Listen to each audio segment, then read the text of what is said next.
벙커버스터가 제일 멀리 가는 게 한 60m를 채 통과 못 하거든요. 그 이란은 이 관통을 막기 위해서 콘크리트 강도를 굉장히 높였습니다. 저가 드론하고 옛날 그 구형 미사일 이걸 같이 섞어가 보내요. 패트리어트 미사일은 거의 1000발 정도 썼더라고요.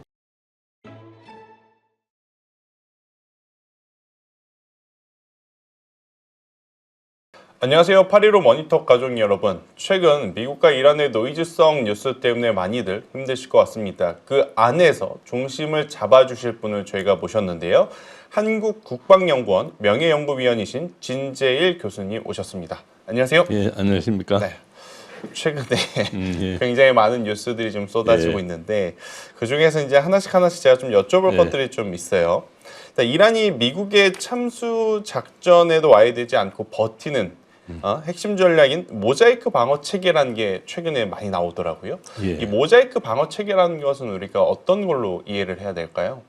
모자이크 방어 체계는 분산형 방어 체계를 이야기합니다. 보통 군에서는 최고 사령관이 있고 그 밑에 피라미드형으로 이렇게 쭉 돼 있어가지고 항상 이제 그 명령 체계가 이렇게 나눠져 있기 때문에 이제 최고 지도자를 제거하면은 최고 사령관을 제거하면은 작전에 혼선을 가지게 되죠. 그런 것을 대비해 가지고 이 모자이크 방어 체계는 각 분산을 만들어 가지고 위에서 명령이 없을 경우에 자동적으로 자신들이 할 임무를 사전에 숙제가 하는 것입니다. 그래서 요 모자이크 방어 체계는 이스파한의 모스크에 있는 그 유명한 타일에서 나온 이야기인데요. 몇 개 타일이 깨져도 전체 문양이 유지되는 거죠. 그래서 이것은 이제 이란이 미국이 하는 이라크 전쟁 그리고 아프간 전쟁을 오랫동안 보고 만든 체계입니다. 그래서 기본적으로는 미국이 이제 이란으로 지상 작전을 할 수 있도록 유도하는 그런 식이고요. 그래서 미국이 잘하는 것은 참수 작전이거든요. 지휘부를 제거해도 전투를 계속할 수 있게 미국이 지난번에 베네수엘라도 그랬었고 뭐 다른 데서 참수 작전을 참 잘하거든요. 그렇게 참수 작전을 잘하는데 그 참수 작전을 방어하는 이런 게 아니고 참수 작전을 당하더라도 저항을 할 수 있게 이렇게 만든 것입니다. 그러니까 분산되어 있으니까 어느 한쪽을 공격했다 그래서 예전처럼 와르르 무너지는 게 아니라 그런 건 아니죠. 저항할 수 있는 쪽들은 계속 저항이 되는. 그렇습니다. 최고 지도자가 있고 그다음에 이제 그 IRGC가 있고 그 지역 군부리 있는데 이란이 31개 주로 돼 있는데 그 31개 주가 독립된 군대처럼 움직이게 돼 있어요. 그래서 위에 명령이 없으면 자기가 할 임무를 사전에 숙제가 연습을 하고 있기 때문에 없어지더라도 전혀 문제가 안 되는 그런 식으로 돼 있죠. 이번에 또 이란의 여러 가지 나오는 이야기 중에 지하 벙커에 대한 이야기들이 많아요. 예, 그래서 저도 이게 참 개인적으로 궁금한 것도 있는데 이 미사일 시티라고 부르더라고요. 예. 그러면 실제로 그냥 표면적인 언어 의미 그대로 지하에서 미사일을 생산을 한다고 봐야 되나요? 그렇습니다. 이게 이란의 지형을 보면 엄청난 산악 지형이거든요. 특히 서부에 있는 자그로스 산맥은 그야말로 거의 1000km 정도 되는 엄청난 산맥인데 전부 화강으로 돼 있고 굉장히 깊습니다. 그래서 거기에 이제 자그로스 산맥의 미사일 시티라는 게 약 한 25개에서 30개 정도 존재하는데 각 미사일 시티가 수십 킬로의 총 연장을 가지고 있는 이런 식으로 되어 있습니다. 이걸 만들면서 북한의 기술을 도움받았다는 그런 썰이 있는데 확인된 바는 없고요. 그래서 이제 지난번에 미국이 작년에 떨어뜨렸던 GBU-57 벙커버스터가 제일 멀리 가는 게 한 60m를 채 통과 못 하거든요. 근데 이걸로도 관통할 수 없는 깊이고 그리고 그 이란은 이 관통을 막기 위해서 콘크리트 강도를 굉장히 높였습니다. 그래서 다른 나라의 2배 정도 강도가 높고 이랬는데 특히 야즈드 시티가 대표적인데 거기에 미국과 이스라엘에서 계속 반복해서 폭격을 했는데도 지금도 나와가지고 미사일을 발사해요. 예, 그러니까 폭발내가 입구 같은 걸 폭발하면은 며칠 이렇게 정리하고 나서 또 나오고 본진에 해당되는 것은 계속 있는 거죠. 그 안에서 생산도 하고 이렇게 하기 때문에 그래서 계속 나오고 있습니다. 그래서 생산 능력 자체가 자급 자족 체계로 돼 있기 때문에 그래서 MIT에 있는 테드 파스텔 교수 이야기 말로는 중거리 탄도 미사일만 월 250개에서 300발 규모로 생산 능력을 가지고 있다. 이것만 해도 1년에 3, 4천 발 생산하거든요. 10년 동안 했으면 몇만 발 했을 거 아닙니까? 그러니까 이제 이걸 오래 버틸 수 있는 거죠. 최근에 보면 이스라엘도 그렇고 미국도 그렇고 예. 생각보다 예. 전쟁 기간이 길어지니까 그 단점들이 막 부각이 되고 있는 예. 상황이거든요. 예. 근데 오히려 이란은 수개월 동안 어떻게 보면 저 지하시티에서 미사일을 생산을 했기 때문에 예. 미사일이 부족하다는 이야기는 안 나오는 거죠. 예, 그렇습니다. 바로 어제 이거 IRGC의 공군사령관이 각 미사일 시티를 방문해서 이게 사실 동영상인데 제가 커트를 가져왔습니다. 방문해서 이렇게 격려하는 모습을 이렇게 뭐 이게 굉장히 많이 있는데 예로 4개만 커트를 해왔습니다. 이거 동영상만 한 10분 이상 되는 건데요. 그러니까 이게 굉장히 건재한 거죠. 건재하고 이 기지들이 폭격을 받고 앞에 이제 입구 같은 게 이제 폭격이 되면 그걸 정리하고 또 넣고 하는데 시간이 걸리지 않습니까? 그럼 고생도 많이 하고 하니까 이제 가서 격려를 했는데 이게 이제 미국한테도 알리는 거죠. 그래서 그런 측면이 있습니다. 우리 이거 봐라. 너희들이 아무리 쏴도 그렇습니다. 멀쩡하다. 예. 그러니까 이게 또 이란과 미국의 전쟁 양상에 뭐 패트리어트 미사일, 뭐 사드, 뭐 요격 이런 것도 있겠지만 처음에 이제 나왔었던 이야기 중에 우리가 저가 드론으로 예. 굉장히 효율성 있는 공격을 한다. 이걸 바라보는 시선이 좀 여러 가지가 있어요. 그러니까 미사일 생산 못하니까 저 드론 하는 거 아니냐. 그런데 또 좋게 보는 쪽은 얼마나 저게 효율성 있는 공격이냐. 이런 이야기들이 있는데 교수님이 보시기에는 우리가 이게 어떤 식으로 받아들여야 되는 건가요, 이게?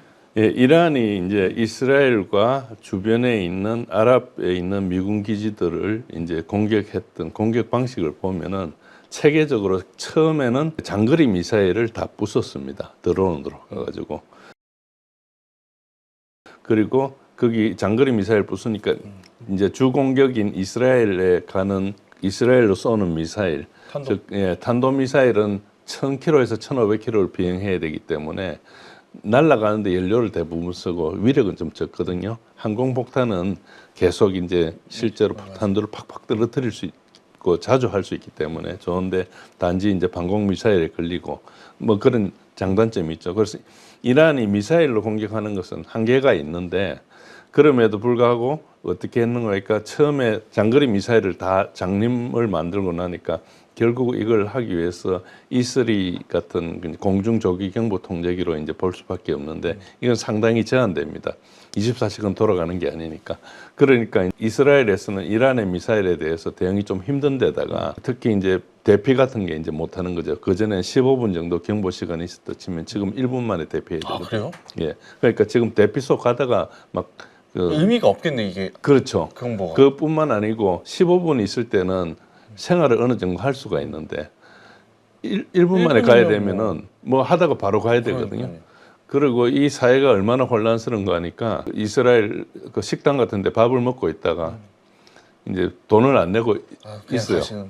아니야, 가지는 않고 기다렸다가 경보 나오면 가는 거예요. 그러니까 이제 경제가 안 되는 거죠. 하나의 거의 부작용인데 일단 지금 경보가 안 되는 데다가 그럼 두 번째는 아까 말씀하신 저가 드론하고 옛날 그 구형 미사일 이걸 같이 섞어가 보내요. 그러면 이 방공 체계가 그걸 막느라고 소모를 다 해버리는 거죠. 지금 한 2주일 전, 일주일 한 열흘 전에 나온 데이터를 보니까 사드 미사일에 한 100발 정도, 그리고 패트리어트 미사일은 거의 1000발 정도 썼더라고요. 지금 그것보다 이상 썼습니다. 패트리어트가 비쌀 텐데 엄청. 패트리어트는 한 300만 불에 400만 불 한 발에, 그리고 이제 사드 미사일은 한 1,500만 불 정도 하죠. 그러니까 돈을 많이 썼죠. 예. 진짜 3천만 원 드론을 잡으려고 그렇죠. 수십억을 때려 박는. 그렇죠. 이제 그래서 이 드론을 막기 위해서는 이제 항공기가 떠서 막을 수도 있고 값싼 걸로 막을 수는 있는데 문제는 그 레이더가 꺼져 있으니까 근처에 왔어야 막을 수 있는 거죠. 미리 알 수 있으면은 한 200-300km 전에 알 수 있으면은 그게 온다고 해서 다른 공중자산의 헬기 같은 걸 띄워가지고 그 드론은 그래도 좀 느리거든요. 뭐 마 1 정도 뭐 이렇게 속도로 좀 개량형은 마 2까지 나오는데 그래도 뭐 격추를 못 시킬 정도는 아니군요. 예, 보통은 그렇게 빠르지 않습니다. 드론들 저가형이다 보니까 최근에는 러시아제는 제트 엔진을 단 것도 있어요. 그런데 대부분은 프로펠러 엔진을 가지고 오는 것이고요. 그래가지고 그걸로 세츄레이션 어택이라 합니다. 이 미사일 방어나 드론 방어는 뭐가 문제인가 하니까 이 맞추는 그러니까 수비하는 방어용 이 원체 비싸요. 그러니까 총을 쏘는데 그걸 총알로 총을 맞추는 거거든요. 그러니까 이게 굉장히 기술이 좀 높죠. 그러니까 미사일도 그 안에 시크가 여러 가지가 있고 굉장히 이제 여러 정보를 처리하고 이런 복잡한 과정을 거친 데 비해서 이제 공격용 미사일은 그냥 쏘면 끝이거든요. 그러니까 그런 차원에서 이제 이게 본래 불리한데 그래서 방어용 무기를 많이 못 만드는데 이런 식으로 저가로 왕창 공격을 하면은 안에 이제 일단 비용을 감당하지 못하는 구조가 되는 거죠. 그리고 보통 한 발을 쏘면 한 2발 정도를 가지고 요격을 해야지 한 90% 성공을 하거든요. 그러니까 일단 이 구조 자체가 오래 버티지 못하는 거죠. 이런 식으로 하면은. 이게 이제 가성비 역설이라고 좀 봐야 되겠죠. 그렇습니다. 그래서 지금 여기 이 ISW에서 나온 데이터들인데 쭉 보시면은 드론과 미사일들을 이렇게 쭉 쏜 거 있는데 미사일들의 숫자는 그렇게 많지 않아요. 드론이 굉장히 많이 차지하고 있습니다. 드론으로 굉장히 공격하는데도 대부분 이제 미군 기지나 이스라엘 자체가 드론 방어가 제대로 안 되게 돼 있어요. 그리고 워낙 오랫동안 이렇게 하다 보니 이스라엘 같은 경우는 이렇게 오랫동안 작전해 본 경우가 없거든요. 그러니까 이러다 보니까 이제 방어 체계가 무너진 거죠. 특히 걸프 지역에 있는 미군 기지들은 아예 방어 시설 자체가 없는 그런. 그동안 미국을 믿었으니까. 그러니까 이게 너무 방심한 거죠. 러시아 우크라이나 전쟁에서 드론이 가지고 있는 위력을 보여주는데도 불구하고 전혀 대비하지 않고 있다가 당한 거죠. 그래서 이란의 기술이 뭐 우수하다 이런 것보다 방심의 요소가 되게 크고 이렇게 공격할 걸 예상하지 못하고 지금 전쟁을 시작한 거죠. 그래서 전쟁을 시작한 전쟁 기획한 사람들이 책임을 져야 되거나 머리가 되게 나쁜 사람이거나 뭐 이렇게 볼 수 있는 거죠. 그러니까 결국에는 방어할 수 있고 대비할 수는 있었지만 예. 그걸 하지 못했던 것에 대한 미스라고 좀 보면 될 것 같고 드론에 대한 대비는 아직까지 기술적으로 그렇게 쉽지 않습니다. 여러 가지 시험 장비들을 많이 나왔어요. 특히 이제 레이저를 가지고 맞아요. 이렇게 하는 거 봤는데. 이런 게 나오는데 그게 효과적인 것은 분명한데 값싼 것을 값싼 데 대응하기 때문에 그렇지만 이게 아직까지 실전화된 나라는 별로 없어요. 아직까지 시험하고 있는 단계고 그리고 이런 걸 또 양산해서 이렇게 부대에 배치하려면 시간이 꽤 오래 걸리는 거죠.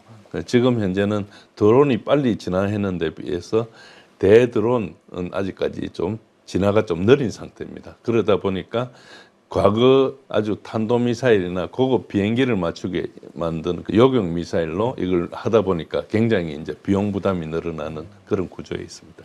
그러니까 이번에 그리고 노이즈에 헤즈볼라도 예. 이제 후티 반군도 예.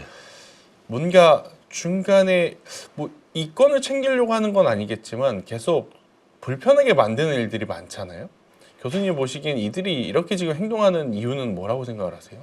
일단 뭐 헤즈볼라나 후티 반군은 이제 그리고 이라크에 있는 이제 그 민병대 같은 경우도 이제 뭐 PMF라고 그러죠. 거기도 이란하고 직접 뭐 이게 구조적으로 연결된 건 아닙니다. 그러나 간접적으로 많은 지원을 하고 있거든요.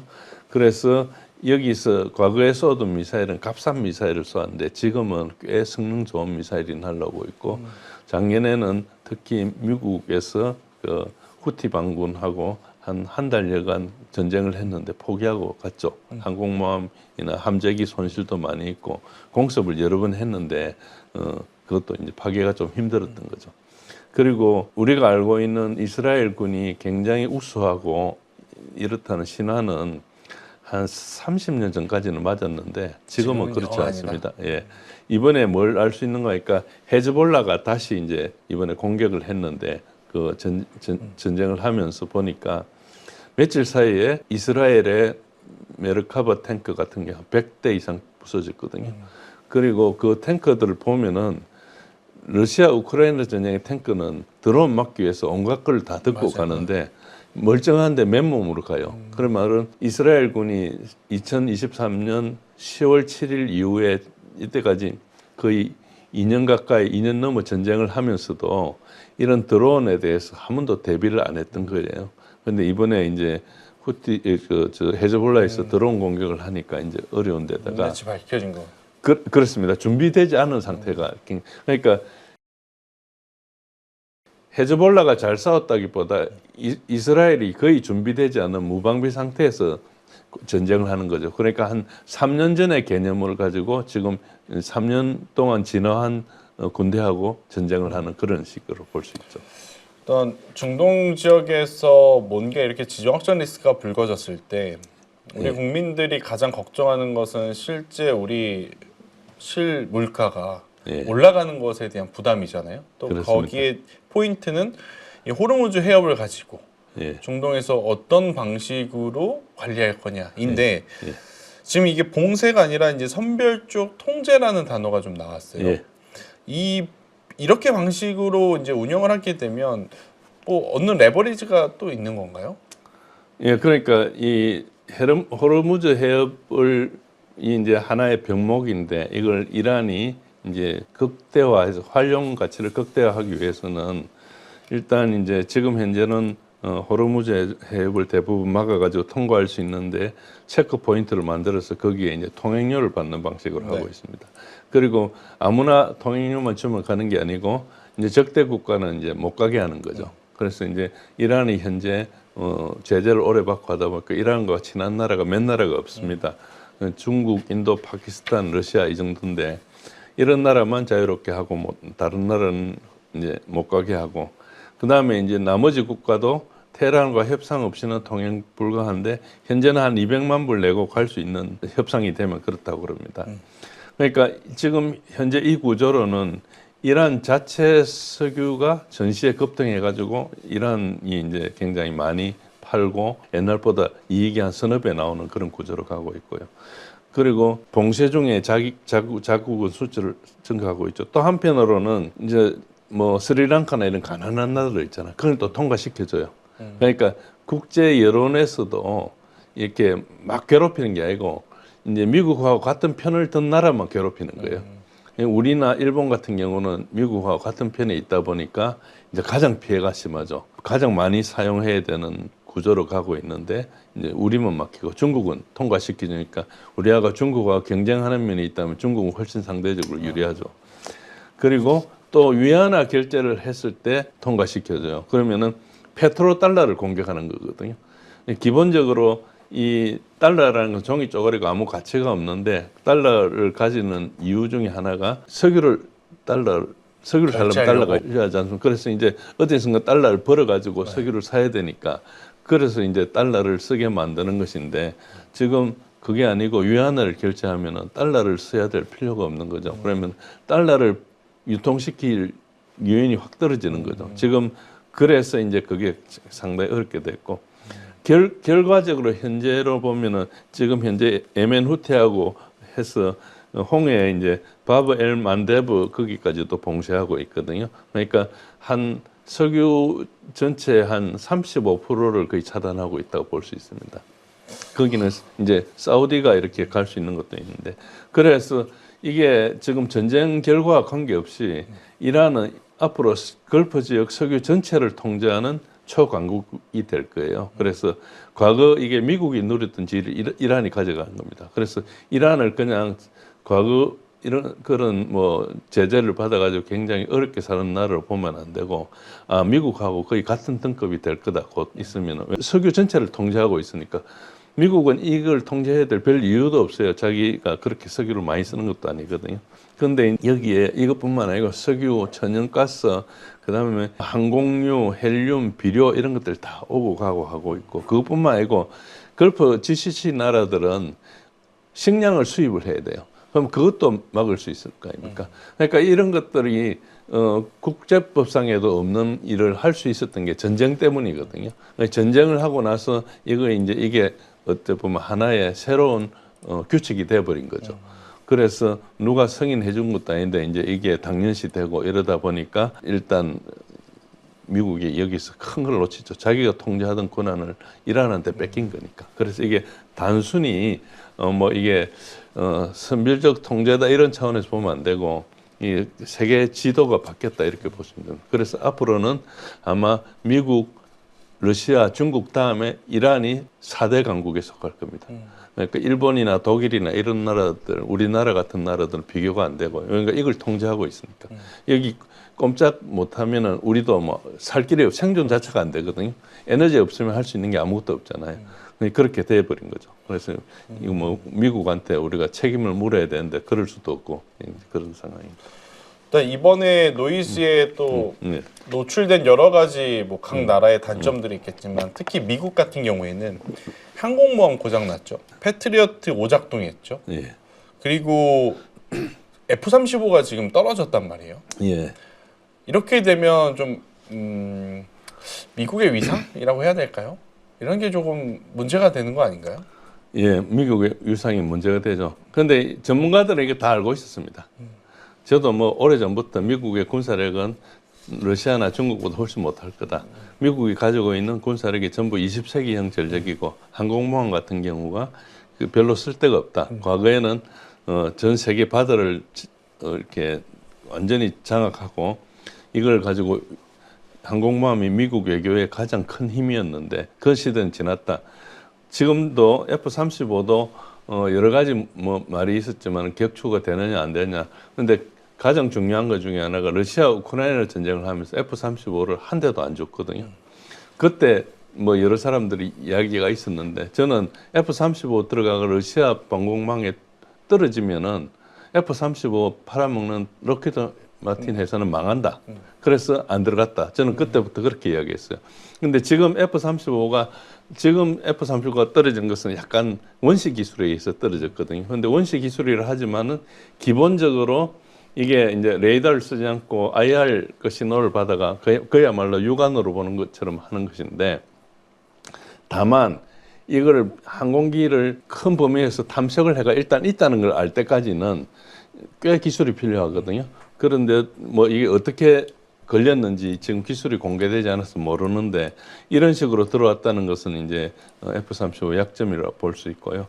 특히 이것 중에 하나도 미국이 또 준비되지 않은 것도 있었어요. 이란이 이제 F-35를 격추했던 이유는 F-35가 고공에서 비행하고 있거나 원거리에서 무기를 떨어뜨리면 이제 방공 무기가 닿을 수 없기 때문에 갈 수가 없는데 지금 소프트웨어 결함이 나오고 있습니다. 공대지 임무를 하기 위해서 이제 블락4라는 업데이트가 있어야 되는데 그걸 하지 않은 상태에서 이제 투입을 했는데 그러다 보니까 저공으로 날라야 되는 거죠. 저공으로 날다 보니까 걸렸다. 그런 게 있고 그래서 본래 설계 의도 범위 밖에서 운행하게 된 거죠. 그래서 이거는 이제 어째 보면 제작사의 잘못은 아니죠. 이제 그런데 어쨌든 현재 그런 문제가 있었다는 것 같고 이 이유 중에 하나가 멀리서 쏘을 수 있는데 왜 가까이 들어갔느냐. 그러니까 멀리서 쏘는 장거리 무기들, 이제 합동 원거리 공격 무기들, 뭐 제점이나 아니면은 그 바다에서 쏘았던 토마호크나 이런 것들이 전부 다 이제 소진돼 가지고 할 수 없이 근처에 가서 떨어뜨리는 가까이서 쏘는 무기를 가지고 가다 보니까 들어갔다. 그래서 원거리 무기들이 재고가 소진됐다고 볼 수 있고요. 그런 측면이 있기는 있습니다. 그런데 그렇다고 해서 이란의 기술이 뛰어나서 이걸 했다 이렇게 볼 수는 없고 아직까지도 F-35의 위력은 있습니다. 그러니까 스텔스의 위력은 있어서 충분히 이 설계 목적 안에서 운행하면 보통 걸로 잡을 수 없는데 이제 많은 사람들이 어떻게 평가했는가 한 10년 전부터 S-400 정도는 스텔스를 다 잡는다고 그랬어요. 그러니까 러시아의 기술이나 중국도 기술이 알려져 있는데 중국은 약간 다른 저주파로 이렇게 잡는 이런 걸로 UHF로 잡는 그런 걸로 돼 있죠. 그래서 약간 그 기술은 아직까지 실전에 나오지 않았기 때문에 알 수가 없는데 이런 이야기는 밀떡들 사이에 오랫동안 설왕설래했던 겁니다. 그래서 F-35는 그런 문제가 있었고 그 다음에 F-35가 이렇게 허술한 걸 알면서도 갔다는 주장이 오랫동안 있었어요. F-35에 대해서는 지난 10여 년간 엄청나게 비판이 많았는데 그것은 이제 미국 내 여러 사람들도 했지만은 미국의 accountability government office라고 해서 감사원 같은 데서도 계속 지적했는데 이 기본적으로 이게 전쟁에서 이기는 무기라기보다는 정치인과 방위 사업체를 만족시키는 무기로 설계됐다. 그래서 전장에서 효과적인 것보다는 정교함을 만들어 가지고 값비싸게 이렇게 만들어서 그걸 이익을 남긴다. 이런 것이 가능한 게 미국 방산업체가 빅5가 독점하고 있는 구조거든요. 그래서 미국에 굉장히 창의성 있는 기업들은 다 민간 기업이고 이 방산 기업들은 굉장히 좀 부패하고 그 독과점적이고 비효율적이고 이렇기 때문에 어려운 문제가 많이 있었다. 이런 지적이 있었습니다. 그리고 항공모함도 화장실 못 고친다 이랬는데 사실 그런 문제가 아니고 항공모함도 여러 가지가 있는데 실제로는 이란의 대한미사일의 피격을 숨기고 있을 가능성이 굉장히 많이 논의되고 있어요. 그러니까 여러 가지 정황이 피격이 됐다고 보는데 이제 항공모함 같은 경우는 한 발의 미사일로 격침을 시킬 수는 없어요. 원체 크기 때문에. 그런데 지금 여러 가지 주장을 보면은 선미 쪽에 있는 성강기가 피격돼 가지고 항공기가 이제 그 지하 격실에서 올라와 가지고 지상에서 갑판에서 이제 이륙을 해야 되는데 올라오지를 못해 가지고 지금 그게 고장 났다 이런 썰이 굉장히 많습니다. 그러니까 그 화재를 불을 끄는데 3일이 걸렸다 했는데 이때까지 가장 큰 화재도 하루 반 만에 껐거든요. 그러니까 그 뉴스에 나오는데도 세탁실에서 화재가 발생했는데 뭐 600명의 수병이 침실이 부족하다. 뭐 불 건데 3일이 걸렸다. 이게 설명이 안 되는 거죠. 그래서 피격했다고 생각하는 사람들이 되게 많습니다. 굉장히 지금 전쟁에 대해서 참 표면적으로 노출된 것도 많지만 네. 또 그 안에 속사정들도 다들 각자 가지고 있을 거 아니겠습니까? 예. 그래서 1부에서는 전쟁 전체적인 이야기를 표면적으로 해석을 했다면 2부에서는 그 안에 속사정, 정치적으로, 경제적으로 누가 이득을 보고 누가 또 손해를 보고 있는지 이 이야기들을 교수님과 더 나눠보도록 하겠습니다.